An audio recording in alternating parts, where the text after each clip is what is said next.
Ladies and gentlemen, it's happened again. Yo guys, it is your boy T19 back with another video, and in all honesty I owe you guys a massive apology. But to be honest with you, it's been schedule issues, it's been a lot of work, and yeah, I haven't been as consistent, but hopefully now we're back, we can go on a good streak, get the momentum going and get those videos out there. But of course, as always, I'll ask for you guys' support. Drop a like on the video, subscribe to the channel if you are new, as we are on our road to 600 subscribers. Arsenal have won another game away from home, absolutely demolishing Sheffield United. And yeah, we're here to talk about the game. If you are excited, drop a like on the video, subscribe to the channel if you are new, guys. We are on that road to 600 subscribers. Enough with the chit chat, let's get into the video. Number 1, King Kai's redemption. Signed from Chelsea for £60 million, there were a lot of questions, a lot of doubts about this transfer, especially because it wasn't clear where Havertz was going to play, but mostly because of how his time at Chelsea went. He wasn't doing so well. We as Arsenal fans were bantering him, calling him a flop, and now we've gone on to sign him. But it's safe to say that Mikel Arteta has unlocked yet another wonder kid. Comfortable moving into all channels as shown by his heat map, present on both the left and right hand side. But aside that, he did so much more, as shown by an 8.6 sofa score rating, 1 goal, 1 assist, 54 touches, 41 accurate passes, a 93% accuracy. It's a system that Mikel Arteta is turning to now. You can see it in the games we've won where Havertz has started up front.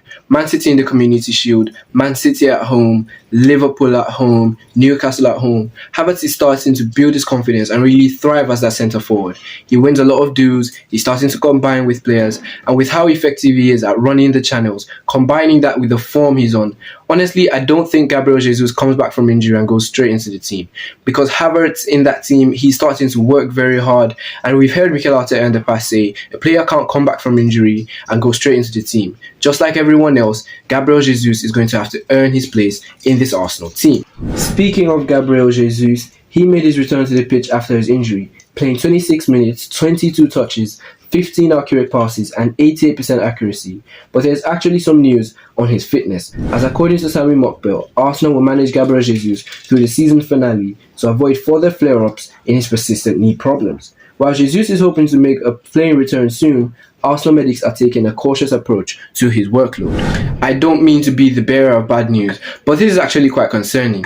Ever since that injury in the World Cup, Jesus has kept having knee problem upon knee problem upon knee problem, and there's questions in the fan base about whether Gabriel Jesus is becoming injury prone.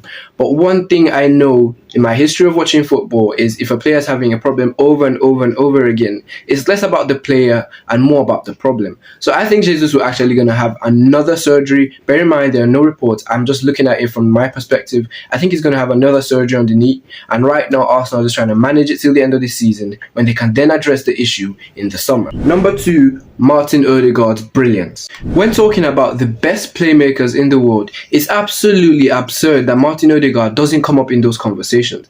People might call me biased, people might say it's because you're an Arsenal fan, but I genuinely believe deep down in my heart that Martin Odegaard is one of the most beautiful players to watch play football in the Premier League. He has a way of making the ball stick to his foot. He's constantly working hard, and there's some passes he makes that you know the pass is there, but the way he does the passes he's playing, he's pulling the strings, he's actually the conductor in this Arsenal team. Obviously, as we've seen this season, he has a new role in the team and he looks a lot much better. Arteta has not only allowed him to drop deep and come pick the ball, but he's also allowed him to move around freely and conduct. And in that role, Martin Odegaard has been thriving. With an 8.8 sofa score rating, 115 touches, 84 accurate passes, a 90% accuracy, 4 key passes and 1 big chance created. Obviously, Odegaard does a lot of work for Arsenal on the ball, and his goal was a prime example of who Martin Odegaard is. It's becoming his trademark, arriving in the O-zone and tucking it home. But of course, the reason we've been so good defensively this season, I think, is because of the way we've suffocated teams and managed to peg them in. And Martin Odegaard is a big part of that. Every time Arsenal don't have the ball, you have Martin Odegaard constantly leading the press, getting the team up the pitch, trying to win the ball back and be as aggressive as possible.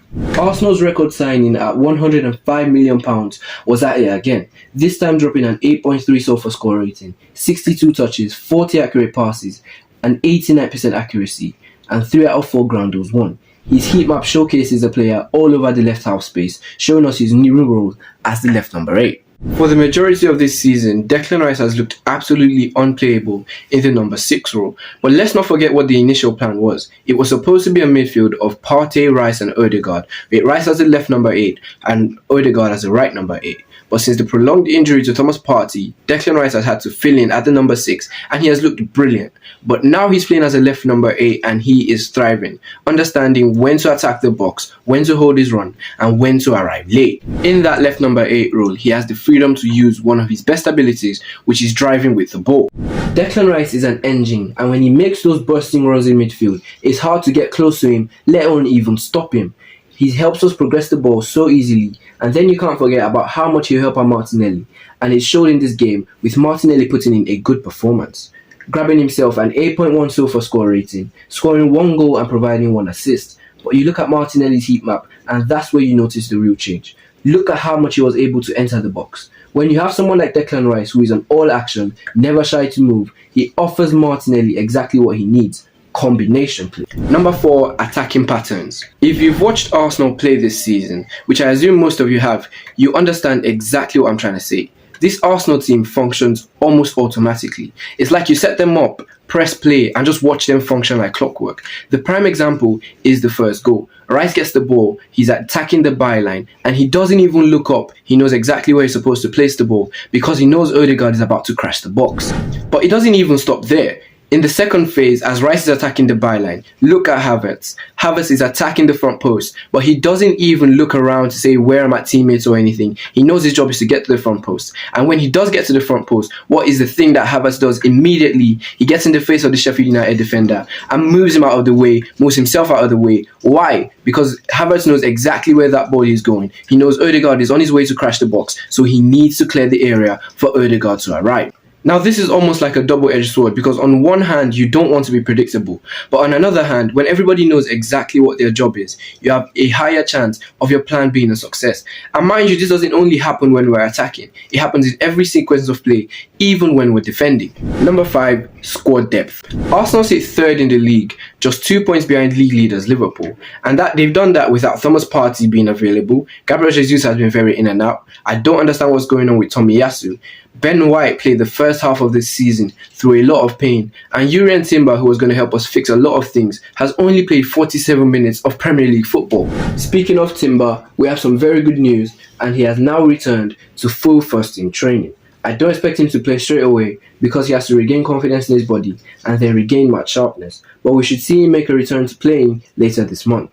Alongside Timber, we also had a lot of players returning, and the bench was looking juicy, with Vieira, Jesus, Partey, Trossard, Smith Rowe and Nelson all on the bench. Thomas Partey made his return though, and it was a 6.7 rating with 25 minutes played, and he even managed to find Gabriel Jesus with a lovely pass that the Brazilian just couldn't bring down. All these players out and Arsenal not only have the best attack in the league, but we also have the best defence in the league. Speaking of the defence, David Raya now has the most clean sheets of any goalkeeper in the Premier League, and he didn't even start the season with Arsenal. It all comes down to recruitment. Whereas most clubs will go into the market and buy whoever's currently hyped up, Arsenal will look into profiles and find which one suits them more. Yes, ladies and gentlemen, we have come to the end of this video. Of course, if you have enjoyed, drop a like on the video, subscribe to the channel if you're new, as we are on our road to 600 subscribers. And of course, I will make a massive effort to stay more consistent. But for now, we have to keep enjoying Arsenal, and I will see you guys soon.